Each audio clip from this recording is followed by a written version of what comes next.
Assalamualaikum warahmatullahi wabarakatuh. Perkenalkan, saya Aji Tasyid Sakuri.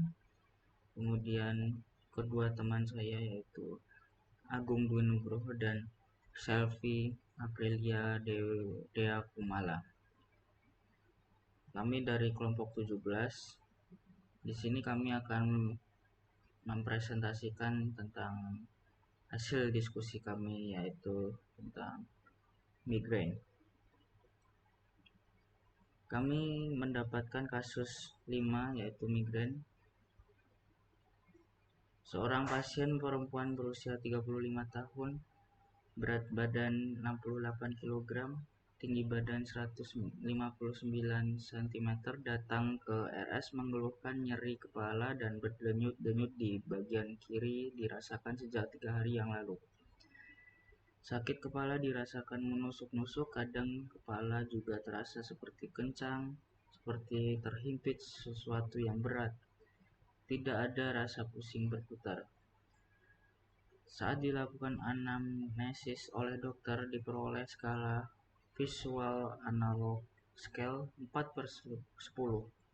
Intensitas nyeri berkurang ketika istirahat, namun tidak benar-benar sembuh. Pasien mengaku bahwa nyeri ini baru pertama kali dirasakan dan sebelum muncul serangan nyeri didahului oleh gangguan visual.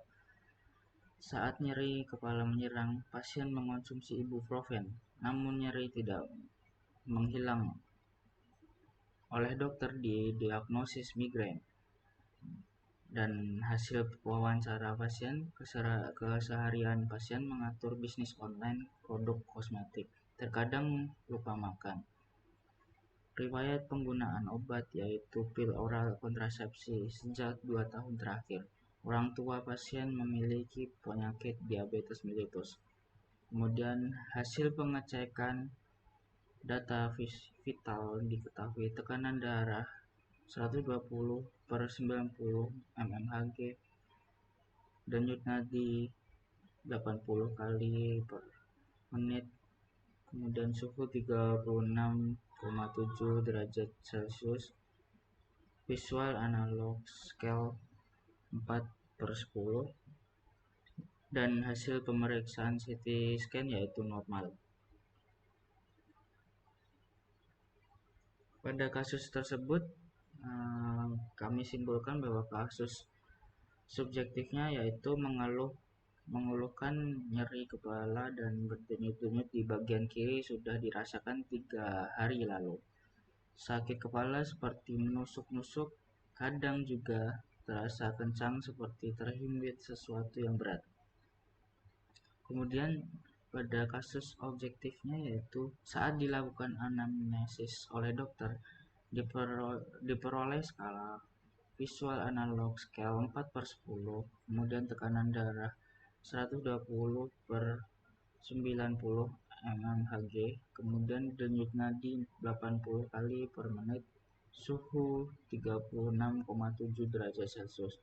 Nah, pada kasus ini tekanan darah yang normal yaitu 120/80 mmHg. Kemudian riwayat pasien, keseharian pasien mengatur bisnis online produk kosmetik, terkadang lupa makan juga. Intensitas nyeri berkurang ketika istirahat namun tidak benar-benar sembuh.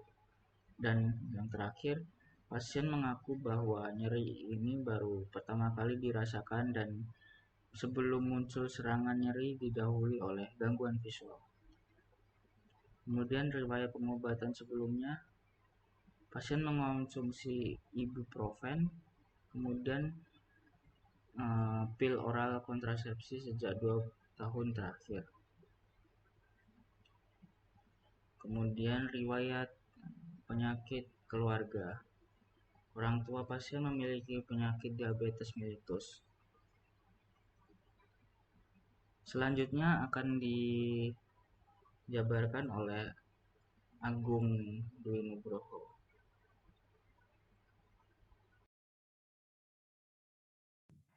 Definisi migrain. Migrain merupakan jenis penyakit sakit kepala yang terasa seperti berdenyut dan umumnya hanya terjadi pada satu sisi kepala. Migrain termasuk penyakit saraf yang bisa memicu sederetan gejala seperti mual, muntah, dan terasa sensitif terhadap suara atau cahaya. Migrain yang diikuti dengan rasa nyeri yang sangat mengganggu bisa berlangsung selama beberapa jam atau bahkan beberapa. Etiologi atau penyebab. Gangguan neurobiologis, perubahan sensitivitas sistem saraf, aktivitas sistem trigeminal vaskular, dan pasien menggunakan pil oral kontrasepsi yang dapat memicu atau meningkatkan gejala migrain. Keluhan sakit kepala berkaitan dengan penurunan kadar hormon estrogen menjelang menstruasi dan beberapa hari pertama saat siklus menstruasi. Konsumsi pil KB justru dapat memperparah gejala yang ada. Hal tersebut bisa terjadi karena pil KB memiliki kandungan yang menyerupai hormon reproduksi wanita. Faktor resiko ada 3, yaitu kelamin, umur, dan gejala gangguan emosional atau distres. Berikutnya adalah patofisiologi atau perjalanan penyakit. Ada 3 teori yang menjelaskan tentang patofisiologi, yaitu teori vaskular, teori neurovaskular dan neurokimia, serta teori CSD. Untuk teori yang pertama yaitu teori vaskular, terjadi pada pembuluh darah yang akan mengalami konstruksi, serta selanjutnya di perifer oleh otak, dan terjadi aktivasi saraf nosiseptif dan terjadi vasodilatasi yang akan menyebabkan migrain.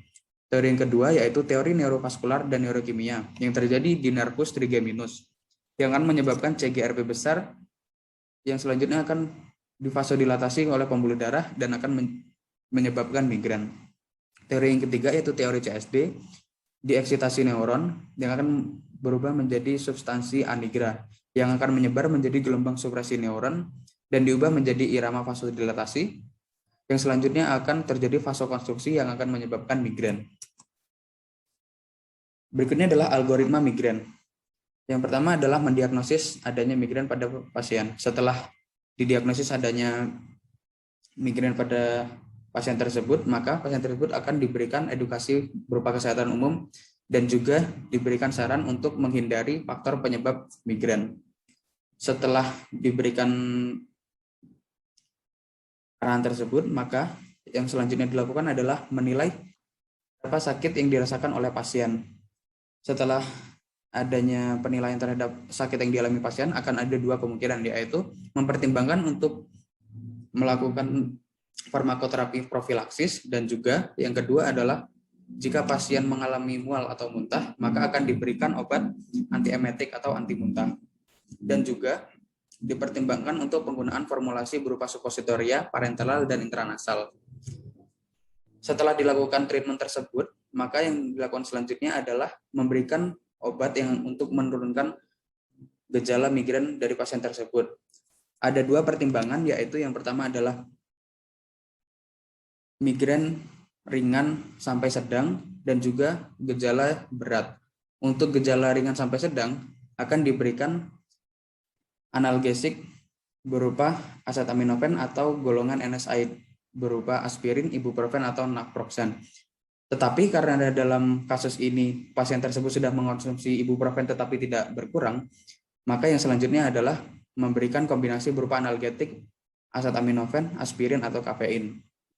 Tetapi apabila masih belum berefek kepada migrain pasien tersebut, maka akan diberikan golongan triptans.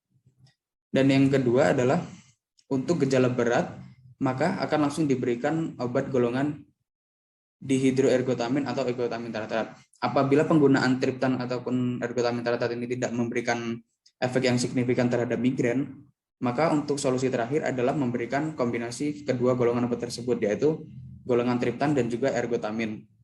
Tetapi penggunaan obat kombinasi ini hanya digunakan pada saat tertentu saja atau pada saat darurat saja. Rekomendasi terapi yaitu yang pertama adalah ergotamin dengan dosis 1 mg. Frekuensi pemberian adalah 2-3 kali sehari dengan rute penggunaan oral, serta durasi pemberian adalah saat terjadi migrain.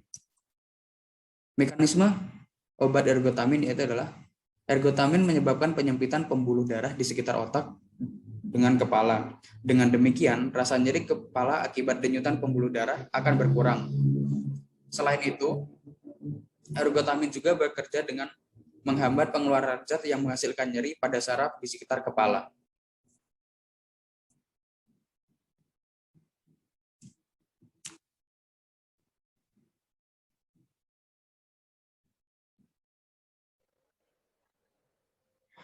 Obat selanjutnya yaitu ada obat sumatriptan dengan dosis 100 mg. Frekuensi digunakan 3 kali sehari, rute obat digunakan secara oral, durasi pemberian digunakan pada saat migrain. Adapun mekanisme obat sumatriptan. Mekanisme obat sumatriptan merupakan agonis reseptor 5-HT1B per 1D. Pada saat migrain, triptan menstimulasi reseptor 5-HT1B menyebabkan vasokonstriksi yang relatif selektif pada pembuluh darah. Selanjutnya, ini ada monitoring obat. Yang pertama ada obat ergotamin tatrat dengan monitoring efek terapi yaitu migrain, monitoring efek samping yaitu mual, nyeri abdomen, diare, kram otot, nyeri dada, dan iskemia miokard. Selanjutnya ada obat sumatriptan dengan monitoring efek terapi yang sama yaitu migrain, monitoring efek samping yaitu nyeri otot, mengantuk, rasa tidak nyaman di hidung atau tenggorokan. Terapi non-farmakologi, meditasi dan hipnotis relaksasi digunakan untuk mengatasi serangan migrain akut. Stres diketahui sebagai salah satu pemicu timbulnya migrain. Dengan mempelajari teknik mengelola stres, diharapkan frekuensi serangan dapat berkurang. Suplemen, herbal, dan vitamin. Adapun hal yang perlu dikonseling atau edukasi ke pasien, yaitu jika migrain parah, segera beri obat, kurangi stres karena kerja berat. Adapun referensi-referensi yang kami pakai. Baik, sekian presentasi dari kami. Kurang lebihnya mohon maaf. Assalamualaikum warahmatullahi wabarakatuh. Terima kasih.